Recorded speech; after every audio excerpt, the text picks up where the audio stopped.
I want you to just take a second and look around the room you're in right now. Like literally just look at the physical objects taking up space around you. Yeah, your laptop, the chair you're sitting on, maybe your shoes by the door. Exactly.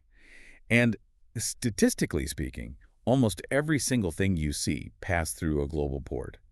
I mean, these maritime hubs handle what, like 80% of global trade? Roughly 80%, yeah. It's massive. Right. And we just sort of implicitly trust that the ships will dock, the cranes are going to move, and the stuff we buy will just flow. But behind all that concrete and steel, the whole system relies on this completely invisible, highly fragile digital backbone. And if that backbone vanishes, the physical movement of the modern world it basically starts. It just stops, which frankly forces us to completely reevaluate our mental model of the supply chain. Because I think we still visualize trade as this purely mechanical thing, Yeah. ships, trucks, guys in hard hats moving boxes. Right, very industrial revolution. But the current reality is that maritime logistics is entirely tethered to these data pipelines. Pipelines that are, by the way, constantly under siege. Constantly. And that's the baseline for today's deep dive. We're synthesizing a really comprehensive World Bank report on port cybersecurity alongside this strategic framework on smart port resilience. Two very heavy, very detailed documents. Yeah, tons of data. But our mission today is to figure out how the world's ports, these critical nodes of the global economy, are trying to shift from a posture of just reactive risk management to, like, holistic resilience. Because they're facing this totally unprecedented dual threat landscape. It's digital infiltration on one side and physical climate vulnerability on the other. It's wild. Okay, let's unpack this. To really understand the scope of the vulnerability, we have to look at the architecture of what the industry calls Port 4.0. Because the risk profile has completely changed based on how these systems are integrated today. Yeah, the transition to Port 4.0 is all about the aggressive convergence of IT and OT. So information technology and operational technology. Right. Historically, those domains were totally isolated. Your IT network managed the administrative data, right? The community systems, financial ledgers, emails. Office stuff. Exactly. And your OT systems were the industrial controls, the programmable logic controllers running those massive ship-to-shore cranes, the automated guided vehicles, conveyor belts, all of that. So a modern port is basically a giant cyborg. A giant cyborg. I like that. Yeah, like the IT network acts as the brain processing the data, and the OK systems act as the muscle manipulating the physical world. That analogy gets right to the core of the problem, actually, because when you converge the brain and the muscle, you inherit the vulnerabilities of both, but with exponentially higher stakes. Right, because if someone hacks your email, that's bad, but nobody dies. Exactly. In a pure IT environment, a failure or a ransomware lockdown means financial disruption. Data gets encrypted, invoices don't go out, money is lost. It's a severe corporate problem. Yeah. But when that compromised IT network is hardwired directly into the OT network, the blast radius moves into the physical realm. Wow. You lose control of automated container handlers. You risk severe damage to $100 million physical assets. And crucially, you introduce the immediate potential for mass casualties on the dock. Because a crane could just drop a container. Or swing wildly, or a truck speeds up instead of braking. And friction there seems immense. Yeah. Because OT systems are notorious for relying on legacy software, right? Like, Yeah. you can't just reboot a multi-ton crane suspending a shipping container in midair at 2 in the morning to, install a Windows security patch. You absolutely cannot. OT environments prioritize absolute availability and continuous uptime over network security. They run 24/7. So you have this highly vulnerable, unpatchable industrial muscle connected directly to a brain that is constantly exposed to the open internet. That sounds like a recipe for disaster. And the strategic framework source points out that this digital convergence is happening while the physical footprint of the port is under unprecedented stress too. It's a compounding threat environment. Oh, absolutely. Ports are inherently postal. They sit on the absolute front lines of climate change. Right. The framework outlines how this cyber vulnerability is colliding with rising sea levels, extreme storm surges, and geological hazards like earthquakes. Which means resilience requires what the text calls performance-based seismic designs. Because, a firewall isn't going to save your servers if the data center is underwater or the pier collapses. Right. The integration of these threats is what keeps port authorities awake at night. You're attempting to defend a highly interconnected, vulnerable digital ecosystem that's housed inside physical infrastructure that is actively deteriorating due to extreme weather. It's just a nightmare scenario. And when you map out that level of interconnected vulnerability, the immediate question is what the failure state actually looks like in practice. Here's where it gets really interesting. Because the World Bank report doesn't just theorize. It tracks the evolution of these attacks over time. Yeah, and the trajectory is terrifying. It really is. It shows this shift from targeted, quiet exploitation to just indiscriminate, massive disruption. Let's take the breach in Antwerp between 2011 and 2013 as a starting point. Yeah, Antwerp is basically a masterclass in exploiting efficiency because the attackers had no interest in shutting the port down. You wanted it running smoothly. Exactly. They actively wanted it to keep running perfectly. The hackers infiltrated the terminal operating systems specifically to intercept container release codes. Those are like the digital PNs, right? Yeah. The codes required to physically claim a container. Yep. They hijacked the port's brain to run a shadow logistics network for drug smuggling. That's crazy. They knew the exact location and clearance status of illicit cargo, and they could just send their own drivers to retrieve it seamlessly. So they turned the port's automated efficiency into a weapon for organized crime. Completely. And it was highly targeted and financially motivated, but the threat model evolved rapidly from that kind of precision into just massive collateral damage. Which brings us to Maersk in 2017. Oh man, the NotPetya malware. This is basically the textbook case of the IT to OT blast radius. Yes. NotPetya started as a supply chain attack disguised as a routine update for a Ukrainian tax software program. Just a tax software update. Just a tax software update. But because Maersk, like a lot of global entities at the time, operated with relatively flat networks, meaning their IT systems weren't properly segregated from other operational systems, the malware moved laterally across the globe in a matter of hours. Just spreading like wildfire. Right. It effectively bricked the IT infrastructure of 76 different terminals. I mean, we're talking about one of the largest shipping conglomerates on Earth, resorting to personal WhatsApp groups and paper ledgers just to figure out where their ships were. It was chaos. And the direct cost to Maersk was near $300 million. Ah. But the cascade effect, that is the real story here. The cascade effect is staggering. The wider financial losses for their customers, so manufacturers, retailers, hospitals, whose cargo was trapped in the system, those losses surpassed $7.3 billion. $7 billion. And the disruption just scales exponentially. You look at the Nagoya port hack in Japan in 2023, which was a Lockbit 3.0 ransomware attack. Right. That locked up container operations for 2 days. Now, in a vacuum, 48 hours sounds manageable, like, oh, a 2-day delay. But in modern logistics, it's a catastrophic operational halt. Because Nagoya highlights the absolute fragility of the just-in-time supply chain. Right. Modern manufacturing operates with zero slack. Auto plants and tech manufacturers, they do not warehouse weeks of inventory anymore. They just don't have the space. They don't. They rely on raw materials and components arriving at the loading dock hours before they hit the assembly line. Wow. So when a port like Nagoya goes dark for 48 hours, the trucks stack up at the gates, the warehouses reach capacity instantly, and factories hundreds of miles away are forced to idle their lines because a single, critical microchip didn't clear customs. It's all connected. And the macroeconomic data in the World Bank report puts hard numbers on this cascade. In 2023, the average cost of a maritime cyber incident reached $550,000. Which was triple the year prior, yeah. Tripling in 1 year. And ransom demands now average $3.2 million. But the regional models are what really got me. A coordinated attack on major Asia-Pacific ports could trigger over $100 billion in total economic losses. Because a port is an economic choke point.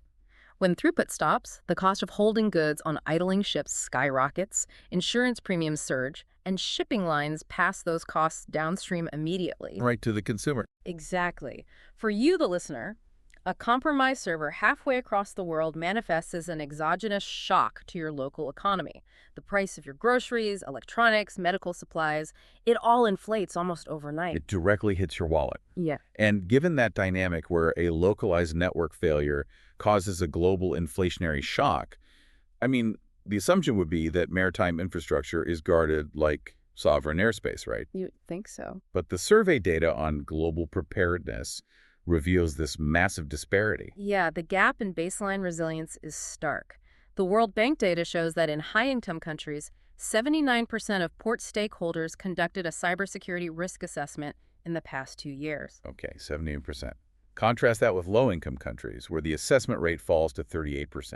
Less than 4 in 10 ports even have a current understanding of their own vulnerabilities. What's fascinating here is the economic paradox embedded in that data. The nations with the least mature cyber defenses are actually the most reliant on maritime trade. Wait, really? Yes. Low-income countries are roughly 1.5 times more dependent on maritime trade for their GDP than the global average. And small island developing states, or SIDs, are twice as dependent. So the economies most exposed to absolute ruin from a supply chain halt are the least fortified against it. Exactly. But I want to dig into the mechanics of this gap for a second, because the instinct is to view this as a simple procurement issue. If a port is vulnerable, why isn't the Port Authority simply allocating the capital to buy enterprise-grade firewalls or endpoint detection software? Is it just a technology problem? It's not just a technology problem, it's human and it's financial. Because cybersecurity fundamentally clashes with the financial incentive structures of maritime logistics. How so? Ports operate on razor-thin margins driven by cargo throughput volume. When you try to secure a budget for digital defense, you run into the ROSI problem, return on security investment. Okay, so how does that play out in, say, a boardroom? Well, think about it. If a terminal operator spends $10 million on new automated cranes, the actuaries can model exactly how many additional TEUs, those 20-foot equivalent units, those cranes will move per hour. The ROI is incredibly tangible. I can see the profit. Right. Security, however, prevents a negative outcome. It doesn't generate revenue. Actuaries really struggle to calculate the probability of a novel zero-day exploit. So it's hard to justify. Very. So when the Chief Information Security Officer asks for $10 million for network segmentation, the board just sees an expense that generates zero additional revenue, and they deny the request. Man. And even if they do secure the budget, the operational reality of the human workforce kind of undermines the technology anyway. The report cites this industry study where 92% of surveyed maritime crew members opened malicious phishing emails. 92%? That's practically everyone. Yeah, but that statistic is a symptom of the environment, not just sheer negligence. Maritime crews and port administrators operate in a state of chronic fatigue. They are processing thousands of emails daily from this massive web of third-party vendors, customs officials, freight forwarders, shipping agents, all across different time zones and languages. Right. Their entire job relies on opening external attachments, manifests, clearance documents, bill of lading forms. Exactly.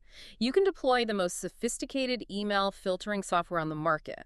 But if the operational workflow requires a tired logistics coordinator to constantly click links from unfamiliar overseas domains just to keep the cargo moving, Someone is going to click a bad link. the network will inevitably be breached. Wow. So if the financial incentives are misaligned and the human attack surface is that broad, you would expect heavy regulatory intervention, right? Right. We rely on international law to govern maritime safety.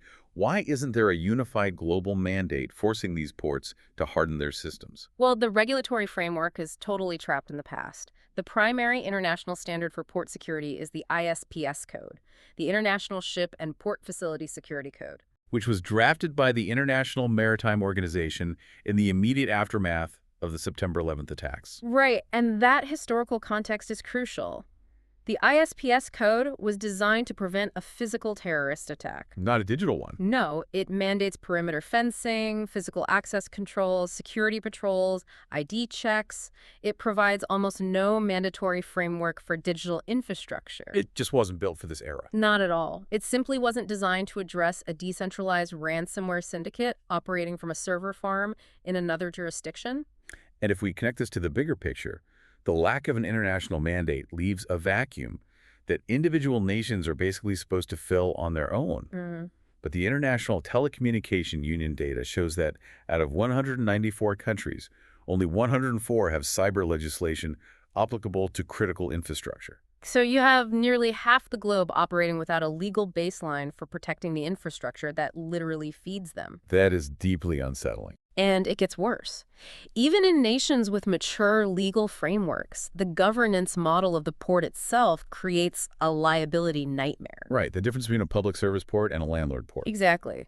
In a traditional public service port, the state or a central port authority owns everything. They own the land, they own the cranes, they employ the dock workers, and they manage the IT network. So the risk is centralized. Yes. If a breach occurs, the chain of command for incident response is clear. But the global standard has shifted away from that, hasn't it? Yeah. Most major hubs operate as landlord ports now. They do. In a landlord port, the public authority owns the real estate, but they lease the individual terminals to private multinational operators. Okay. And those operators hire third-party vendors to manage their software, and they lease equipment from other private firms. The port becomes this highly fragmented digital ecosystem occupying a shared physical space. So when a piece of malware jumps from one terminal operator's billing software into the shared operational network, who is responsible? That is the paralyzing flaw of the landlord model.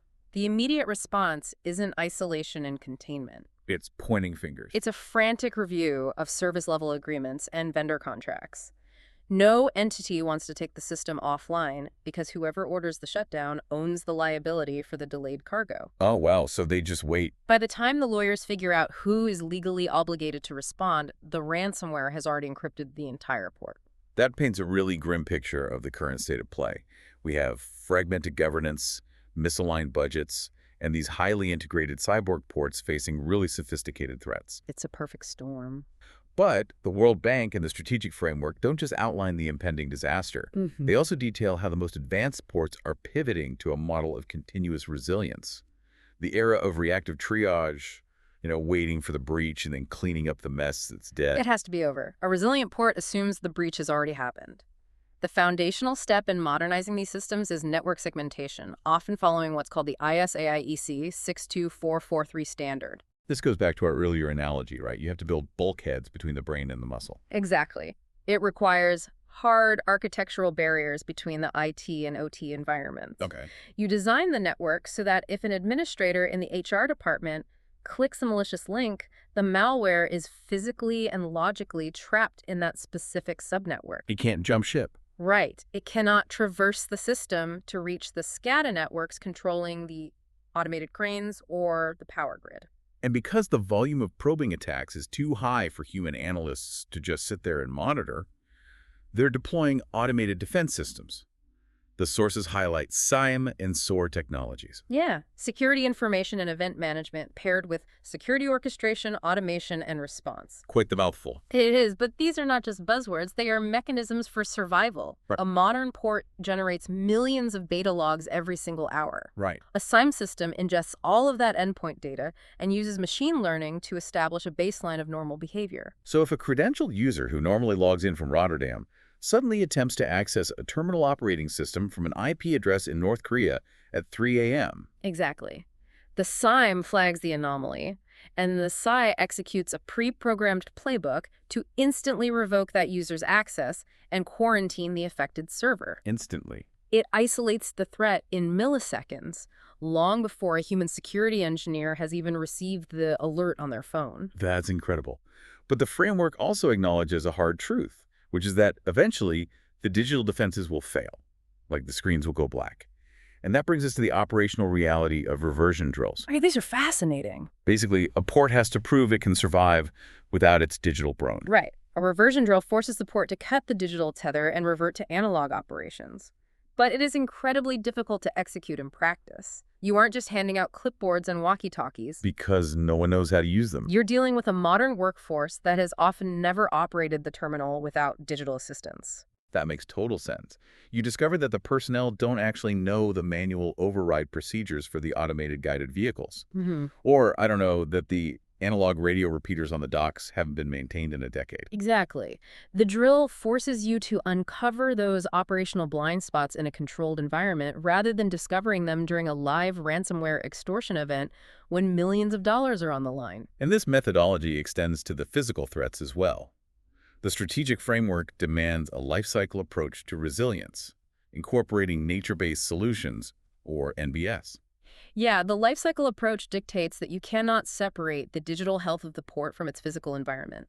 Right. Nature-based solutions integrate ecology directly into the engineering. Instead of pouring millions into these rigid concrete seawalls that will inevitably crack under seismic stress, ports are restoring surrounding wetlands, mangroves, and oyster reefs. To act as, like, a sponge. To act as dynamic, self-healing buffers that absorb the kinetic energy of storm surges. That is so cool. They're also deploying IoT, the Internet of Things, and unmanned aerial vehicles for preventative maintenance, right? Yes. So drones are flying around scanning the concrete pilings, and IoT sensors embedded in the infrastructure are detecting microfractures and stress anomalies in real time. You repair the structural weakness before the hurricane hits rather than trying to rebuild the pier after it collapses. Makes sense.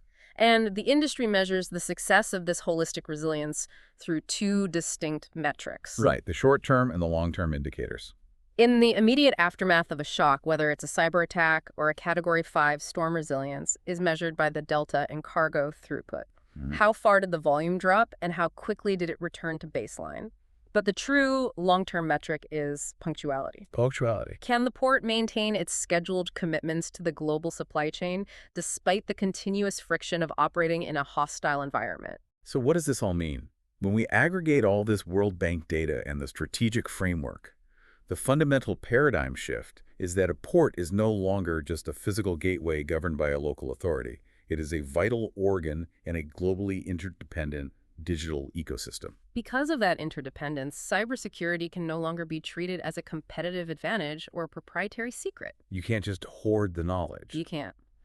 The sources emphasize that supply chain security has to be managed as a public good. This requires the establishment of cyber resilience centers where port authorities, terminal operators, and national intelligence agencies actively share threat telemetry. It basically requires dismantling the entire culture of corporate secrecy. Like if a terminal in Rotterdam detects a novel malware signature, they need a no-blame environment where they can instantly share that data with a terminal in Singapore, inoculating the wider network before the malware spreads. Exactly. We have to transition from defending isolated perimeters to defending the collective ecosystem. As we wrap up, I want to touch on a final point raised in the source text regarding the trajectory of these threats, specifically the integration of AI by the attackers, because it radically alters the timeline we're dealing with. It does. The World Bank report raises the alarm on the deployment of agentic AI by threat actors. Agentic AI. These are autonomous AI systems that do not require human prompting to execute a complex attack chain. They are constantly scanning global infrastructure for unpatched vulnerabilities, automatically writing the exploit code, and deploying it. Without anyone pressing a button. Yes. They are also automating the human exploitation element, generating flawless, localized spear phishing campaigns, or using audio and video deepfakes to bypass biometric security, or trick administrators into authorizing wire transfers. So the barrier to entry for a devastating cyber attack is basically approaching zero. It is. We are rapidly moving toward a reality where the defense of global maritime trade is removed from human hands entirely. The automated SRO defense systems of a smart port will be locked in continuous high-speed combat with autonomous AI attack vectors, executing countermeasures and network isolations in fractions of a second. It's just machines fighting machines. Yeah. It's a profound shift in how we manage critical infrastructure. We're building a global logistics network where algorithms are simultaneously attacking and defending the flow of the food, medicine, and energy that sustains the human population. And the ultimate question is whether our governance and resilience frameworks can adapt fast enough to maintain control of the system. It really is the defining challenge for the future of global trade. Well, thank you for joining this deep dive. The next time you look at the physical goods occupying your room, consider the invisible, automated wars being waged at the edge of the ocean just to ensure they arrive at your door. Keep exploring, and we'll see you next time.